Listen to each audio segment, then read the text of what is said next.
कलारीपयट्टू क्या है? कलारीपयट्टू का इतिहास क्या है? कलारीपयट्टू एक बेहद प्राचीन कला है। भारतीय परंपरा में और जनश्रुति के अनुसार भगवान कृष्ण इस विद्या के जनक माने जाते हैं। कलारीपयट्टू शब्द दो शब्दों की तत्पुरुष संधि है। पहला है कलारी, जिसका अर्थ है विद्यालय या व्यायामशाला, और दूसरा पयाट्टू, जिसे पयाट्टुका से लिया गया है एवं जिसका अर्थ युद्ध, व्यायाम या कड़ी मेहनत करना है। इन्होंने ही इस विद्या के माध्यम से ही चारों और मुष्टि जैसे मलों का वध किया था। इसी विद्या के द्वारा भगवान श्री कृष्ण ने काले नाग का भी वध किया था। कलारीपयट्टू केरल का एक मार्शल आर्ट है जो कि विश्व की सबसे प्राचीन, लोकप्रिय और वैज्ञानिक कला है। कुंफू का विकास भी इसी कला के जरिए माना जाता है। मूल रूप से यह केरल के मध्य और उत्तर भाग में, कर्नाटक और तमिलनाडु के नज़दीक वाले भाग में प्रचलित है। मार्शल आर्ट शैली के इतिहास और इसके फायदे के बारे में कलारीपयट्टू का अर्थ है कि मलयालम और तमिल भाषा में कलारी का मतलब युद्ध स्थल, पयट्टू का अर्थ पारंगत या प्रशिक्षित होना यानी अभ्यास करना। इन शब्दों को आपस में जोड़ाता है तो मतलब होता है युद्ध स्थल के लिए प्रशिक्षित होना, शिक्षित होना। कलारीपयट्टू या कलारी युद्ध उपचार या मारमार थेरेपी का विज्ञान है जो इतिहासकारों द्वारा दुनिया के सबसे पुराने मौजूद मार्शल आर्ट में से एक माना जाता है, जो केरल भारत में शुरू हुई मार्शल आर्ट का पारंपरिक रूप है। कलारी डांडिया भी इसी मार्शल आर्ट का एक रूप है। जनश्रुतियों के अनुसार श्री कृष्ण ने मार्शल आर्ट का विकास ब्रज के क्षेत्र के वनों में किया था, ऐसा मानते हैं। डांडिया भी इसी विद्या का रूप है। कलारीपयट्टू विद्या के प्रथम आचार्य श्री कृष्ण को माना था। इसी कारण श्री कृष्ण की नारायणी सेना सबसे भयंकर और प्रहारक सेना मानी जाती थी। वे नारायणी सेना को महाभारत के टाइम दुर्योधन ने कृष्ण से मांगा था। श्री कृष्ण ने ही कलारीपयट्टू की नींव रखी, जो बाद में बौद्ध धर्म से होते होते आधुनिक मार्शल आर्ट में विकसित हुई। बौद्ध धर्म के कारण ही यह विद्या चीन, जापान आदि बौद्ध राष्ट्रों तक पहुंची।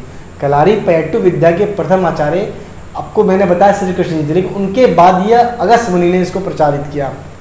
कलारीपयट्टू के फायदे के बारे में अन्य मार्शल आर्ट की तरह ये शरीर का लचीलापन बढ़ाता है। इस विद्या को सीखने के दौरान आप खुद को सुरक्षित रखने के लिए फ्लेक्सिबल मूव्स के बारे में सीखते हैं, जो आपकी बॉडी को फ्लेक्सिबल बनाता है। कलारीपयट्टू में आपका शरीर मजबूत और सुडौल बनता है। कलारीपयट्टू प्रशिक्षकों और शिक्षकों का मानना है कि आपकी स्ट्रेंथ और आपके अंदर की छिपी हुई ताकत निखरती है। आप आंतरिक रूप से फिट और मजबूत और स्वस्थ होते हैं। तब तक आप कभी भी खुद मजबूत नहीं हो सकते अगर इस क्रिया को ना करें तो। इस मार्शल आर्ट में आपको खूब तेज और फुर्तीले मूव सीखने पड़ते हैं। इस मार्शल आर्ट में आपको आक्रामक के साथ साथ बचाव के तरीके भी सिखाया जाता है ताकि आप खुद को सामने वाले के प्रहार से बचा सकें। ये तकनीकी आपको फुर्तीला बनाती है। अगर आप अपने जीवन में आलस्य महसूस करते हैं तो एक ऐसी विद्या जो आपको फुर्तीला बनाने के साथ साथ आपके दिनचर्या में आलस्य का नामो निशान भी मिटा देगा। विशेषज्ञ बनने के साथ साथ आपको बुद्धि कौशल भी इम्प्रूव करती है। इस मार्शल आर्ट की तकनीकी में आपको बचाव, आक्रमण के लिए कई तकनीकी सिखाई जाती हैं। बचाव के तरीके के आपको खुद के नए मूव्स बनाने पड़ते हैं, जिसके लिए बुद्धि तत्परता की जरूरत होती है। इस मार्शल आर्ट के जरिए बढ़ती है। दक्षिण राज्य के केरल में उत्पन्न भारत की ये युद्ध कला संभवतः सबसे पुरानी अस्तित्ववान युद्ध पद्धतियों में से एक। कलारीपयट्टू अंग्रेजी में mother of all materials arts कहकर सम्मान दिया जाता है, जिसका अर्थ है सभी युद्ध कलाओं की माता या माँ। मलयाली समुदाय के बीच प्रचलित है। इसका अभ्यास मुख्य रूप से केरल की योद्धा जातियों जैसे नायर, एजहावा द्वारा किया जाता है। कलारीपयट्टू में हमले पैर से मारना, मल्लयुद्ध, पूर्व निर्धारित तरीके, हथियारों के जखीरे और उपचार के तरीके शामिल हैं। इसके क्षेत्रीय स्वरूप केरल के भौगोलिक स्थिति के अनुसार वर्गीकृत हैं। ये मलयालियों की उत्तरी शैली, हालांकि दोनों प्रणालियों आंतरिक और बाह्य अवधारणाओं का उपयोग करती हैं। कलारीपयट्टू के कुछ युद्ध अभ्यासों का नृत्य में आपको उपयोग किया जाता है। वो कथकली नृतक युद्ध कला को जानते थे। वे स्पष्ट रूप से अन्य दूसरे कलाकारों की तुलना में बेहतर थे। कुछ पारंपरिक भारतीय नृत्य कला अभी भी कलारीपयट्टू को अपने व्यायाम नियम के हिस्से में शामिल करती है। इस धारणा को गलत साबित करते हुए कि युग रूप से दो शब्द उतने ही प्राचीन समय से प्रयोग हो रहे हैं जितने कलारी और पयट्टू एकल रूप में। एक अप्रकाशित मलयालम शब्दकोश यह बताता है कि इस युग में कलारीपयट्टू का प्राचीनतम प्रयोग 20वीं शताब्दी की शुरुआत में उल्लूर एस परमेश्वरा अय्यर के नाटक अम्बा में हुआ था तथा संभवतः इस युद्ध कला ने जो स्वरूप धारण किया होगा जिसके समरूपी शैली में ये आज भी विद्यमान है। एम.डी. राघवन ने सुझाव दिया कि कलारी संस्कृत शब्द से उत्पत्ति हुई है इसकी, जबकि गुरुओं ने आम तौर पर स्वीकार विचार का अनुकरण किया कि इसका मूल शब्द द्रविड़ शब्द खला, जमीन पर पिटना से उद्धार लेकर बना है। गाए जाने वाले लोकगीत लगभग 3000 साल पहले कलारी पैटर्न के सृजन का श्रेय हिंदू देवी देवताओं को देते हैं। विश्वविद्यालय के प्रोफेसर फिलिस जर्ली कलारी पैटर्न पर पश्चिम के कुछ अधिकतर जानकारों ने यह एक अनुमान लगाया कि कला 11वीं शताब्दी में चेर और चोल राजवंशों के बीच लंबे समय तक युद्ध चले। ये कला कलारी के माध्यम से प्रचारित हो गई, जो कि शिक्षा पद्धति के आने के पहले शिक्षा के सक्रिय केंद्र हुआ करते थे। आज भी चल रहे संस्थान उस समय छात्रों का एक एकत्रित होकर विभिन्न विषयों गणित, भाषा, खगोल विज्ञान, विभिन्न नाटक कलाओं पर ज्ञान प्राप्त कराने का अवसर देते हैं। युद्ध कला को पयाटुम कलारी सिखाया जाता है।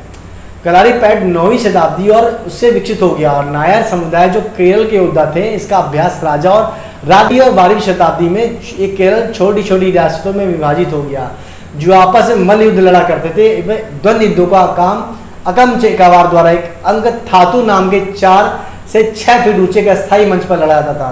नगर शासक सेवा के लिए युद्ध का कलारी पैट में सार्वजनिक रुचि का प्रोत्थान तेली चेरी में 1920 दशक में संपूर्ण दक्षिण भारत में पारंपरिक कलाओं में पुनर्विष्कार की लहर के रूप में शुरू हुआ। 1970 तक दुनिया भर में युद्ध कला में रुचि बढ़ने के तक जारी रहा। हाल के वर्षों में अंतर्राष्ट्रीय भारतीय फिल्मों जैसे Indian, Ashoka, the myth, the last legion, Vidyut Jammwal, जंगली फिल्म और जापानी अनीमे मंगा श्रृंखला में इसके शामिल होने के साथ साथ इस कला को लोकप्रिय बनाने का प्रयास किया गया।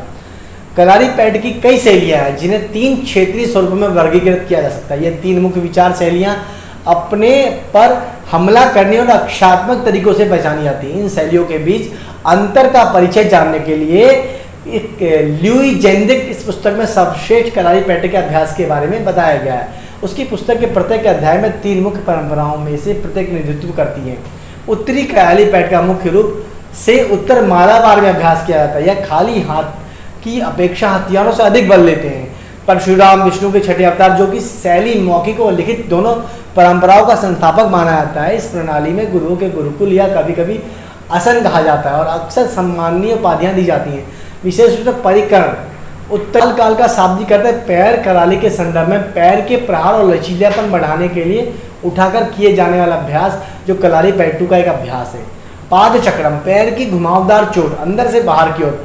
पाद भ्रमण, पैर की घुमावदार अंदर से बाहर की ओर। नेर काल, पैर की सीधी चोट। कोना काल, दाएं से बाएं और पैर की चोट। बीथी काल, नेर कोना बीथी काल। थिरीज काल, दोनों और पैर की चोट, सीधी पैर की चोट फिर घुमाकर पैर की चोट। आगा काल, इरुत्थी काल और इरुत्थी काल इत्यादि बहुत सारी चीजें हैं।